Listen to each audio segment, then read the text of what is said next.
Deluxe 81. Wow. May matug diri.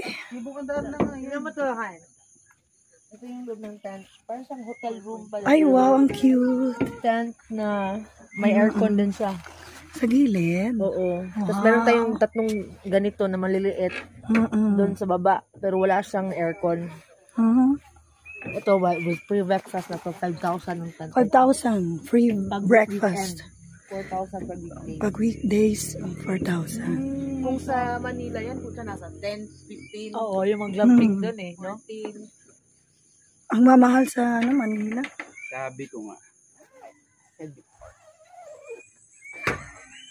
Diyan na. Kaya nga may mga posters kami na sabi, walking is parang exercising, can add up to your life. Oo, kaya ako dun. Oo, nakuhaan ko. Yeah, exercise talaga. Tapos meron na tayong regular camping, like kung gusto niyo magdala ng own tents niyo, may camping area doon sa baba. Kaya lang ito lang talaga. Hihingal na ako.